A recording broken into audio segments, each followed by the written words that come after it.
C'est ça que moi, je trouve dur de vieillir. C'est que tous mes rêves de jeunesse, j'ai pas tout atteint mes rêves, là, mais tout ça que j'ai atteint, je réalise, en me rendant où je voulais être, je fais « Ah ouais, c'est pas hot. » Tu sais, puis là, à cette heure, aussitôt que je me dis « Ça, je veux le faire », mais même en me rendant, je fais « Je vais être déçu. » Fait que, tu sais... C'est quoi les rêves qui te restent?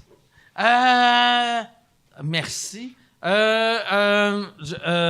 J'allais faire une joke de suicide. Mais non, j'ai côté carrière, j'ai plus vraiment de rêve. Là, moi, je veux juste pas scraper mon nom avant de mourir. Okay. C'est juste ça. D'où l'idée du suicide.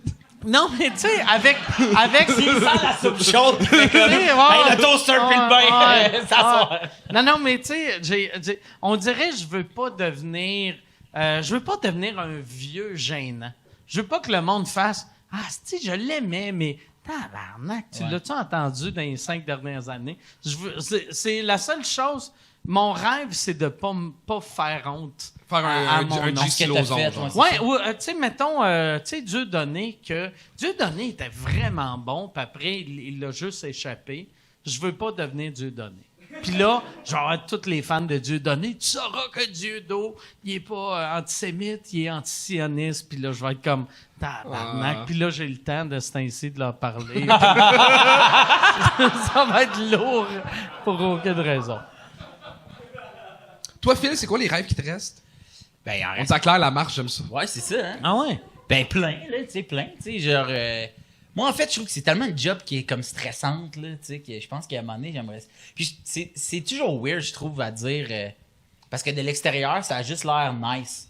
Tu sais, puis moi, j'écoute beaucoup de musique. Puis souvent, je me dis, hey, les vedettes de la musique, eux autres, ça doit être nice pour de vrai, puis ils doivent rien avoir... Puis eux autres aussi, ça doit être eux autres, ça doit être de la merde, tu sais, mais si eux autres me disaient... Tu sais, si les Stones te disaient c'est pas si hot d'être dans les Stones, tu ferais ta gueule. Moi j'ai pensé, je me rappelle pas, mais un moment donné, je pensais aux gars de Simple Plan, que tu sais, ils ont leur tune I'm Just a Kid, que tu sais, quand t'as un band, pis ton hit, il faut que tu le joues toute ta vie. Il y a de quoi de triste d'avoir 47 ans et chanter I'm just a kid and nobody likes me. T'es un monsieur. Ben, c'est comme. T'es zéro un c'est kid. C'est comme Bon Jovi qui fait It's my life! C'est comme. T'as 57 ans, t'es multimillionnaire, tu chantes, tu me diras pas quoi faire. Ben, Chris, non, man, je suis ton employé. Dis-moi, toi, qu'est-ce que tu veux que je fasse, Monsieur Jovi? Mais... Monsieur Jovi. Mais moi, je suis un... C'est vrai que tu parles de Simple Plan, mais moi, je suis un gros fan de Simple Plan. Comme... Ouais, yes! Puis c'est rare, le monde. T'as quel âge? 26. Les seuls fans de Simple Plan font tout le temps... C'est parce que moi, j'aimais ça quand c'était Reset. Oh mon Dieu! Ils parlent tout le temps de Reset. J'aimais pas Reset. T'aimais pas Reset? J'aimais vraiment pas Reset. Moi, j'aime la musique pop. Okay. Moi, j'aime vraiment Maroon 5. Juste à dire. Okay. J'ai dit les Stones, mais je voulais dire Maroon 5. Mais j'ai fait, je vais avoir l'air trop whack. Fait que je vais dire les Stones. Je voulais nommer un des gars des Stones, puis je le connais pas. Keith Richards. Mais, ça pour dire que je suis un gros fan de Simple Plan, puis c'est rare, les gars de... Ben, c'est ça. Tu sais, j'aime vraiment ça. Puis moi, dès qu'ils jouent à Montréal, j'y vais. Puis à un moment donné, pour une raison, je me souviens pas trop, genre Anne-Marie Wittenshaw, c'est ses amis, puis elle m'aime bien, puis elle m'a dit « Veux-tu venir backstage? » Je me suis ramassé backstage au Centre Bell, mais j'avais acheté l'étiquette, moi, là, tu sais. Je me suis ramassé backstage, puis à un moment donné, ils font une tune qui s'appelle « Summer Paradise », qui est juste toi puis moi connaît. Puis dans le show, ils lancent des ballons de plage, Simple Plan, puis... T'as toute l'équipe sur le bar qui ont des ballons, puis le gars, il me dit « Veux-tu lancer un ballon? » Hey, ça me ferait tellement plaisir de lancer un ballon. Et là, c'est vrai? T'es du Centre Bell? Centre Vidéotron? OK. Ben, eux autres, c'est des vrais fans. Ils suivent à Québec. En plus, ils se promènent. On a chacun nos raisons d'aller à Québec. Je peux pas te juger. Chacun, on traverse la 20 pour des raisons qui nous font plaisir. Ça a rapport avec des bases. Toi, c'est de plage. Puis j'ai le gros ballon Simple Plan et là, ils disent, OK, lance-les. Puis je le tape fucking fort. Il passe dans le courant d'air. Puis il s'en va direct d'en face du chanteur. Non! Il est juste comme, wow! Puis là, il regarde toute l'équipe, un peu en tabarnak. Tout le monde me regarde, je le regarde, je fais comme, sorry! Il me regarde, il fait, yeah! Ouais. Puis à ce moment-là, après ça, il nous invite backstage. Et les autres, c'est des parents, tu sais. Puis les enfants des gars de Simple Plan en revenaient pas que moi, j'étais là. Parce que j'animais un show à Vrac TV.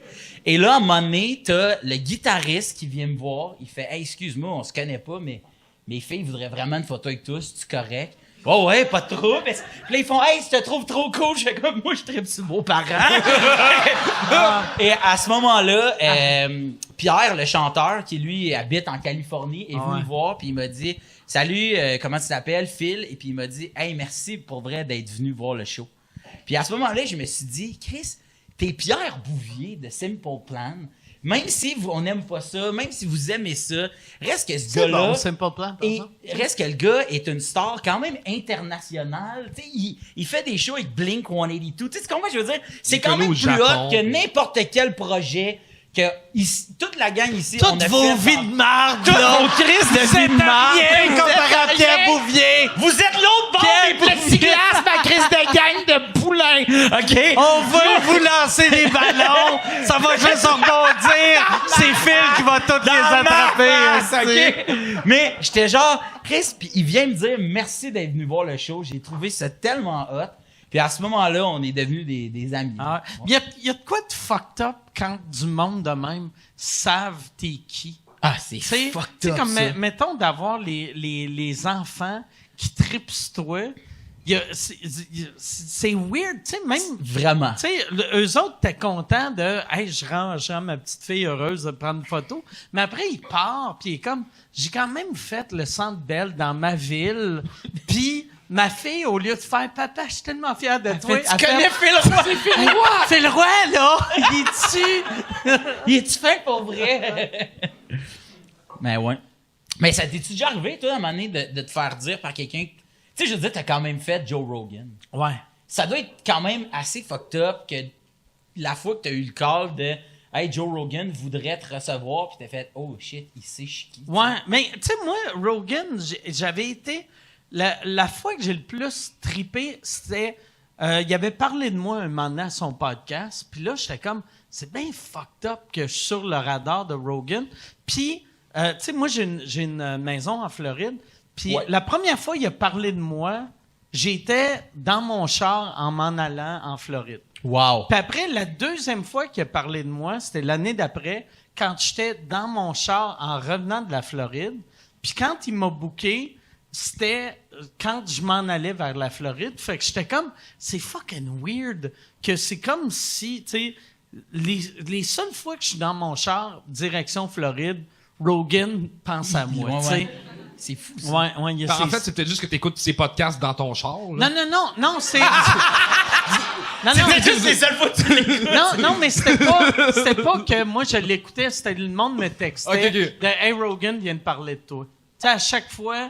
C'était, tu sais, ouais, c'est ça. Puis après, je l'écoutais. Puis ma blonde s'en calissait de Joe Rogan, tu sais. Fait qu'à chaque fois, j'écoutais Joe Rogan tout seul. Puis là, j'essayais d'expliquer à Marie c'était quoi l'importance de ça. Puis elle était comme, on peut-tu écouter quelque chose d'autre? Maroon 5, Mais ouais, c'est ça. Mais moi, il y a un moment... un peu comme mettons, les kids de Simple Plan. Moi, quand j'avais rencontré Ralphie May, qui est un humoriste qui est mort... C'est le gars full. Il était bien gros. Il pesait comme 400 quelques livres. Puis on voulait... On avait fait... Moi, j'animais le Nasty Show. Puis on avait fait comme un warm-up show ici. Puis il y avait moi Brad Williams. Puis je voulais amener Ralphie. Mais de la manière que l'entrée est, j'avais peur qu'il passe pas. Puis là, j'étais comme, je voulais pas le gêner en faisant « Ladies and gentlemen, Ralphie May ». Puis là, il commence, puis « Ah, Chris! Ah, ben, OK, le show, il est fini, tu sais. » Ah, mais il doit être habitué, le gars. Il joue dans une comédie. Non? Ouais, mais la fois qu'il était supposé... Ben, en tout cas, que je voulais qu'il vienne, le show, on avait fait un setup... sans savoir qu'elle allait être là. Moi, j'ai un feeling quand il jouait à quelque part, il disait, OK, là, tu vas laisser un couloir de 7 pieds et demi, là, pour laisser Ralphie Ouais, ici, rentrer. c'est là. tête. Ouais, c'est tête en essai. Il y aurait eu moyen de le faire rentrer. Mais moi, Ralphie, première fois que je l'ai rencontré, il m'avait dit, Asti, je te connais, Bill Burr m'a parlé de toi. Wow. Puis là, j'étais comme, Double oh compliment, shit, hein. Asti, Bill Burr parle de moi. C'est ça qui m'avait impressionné. T'sais.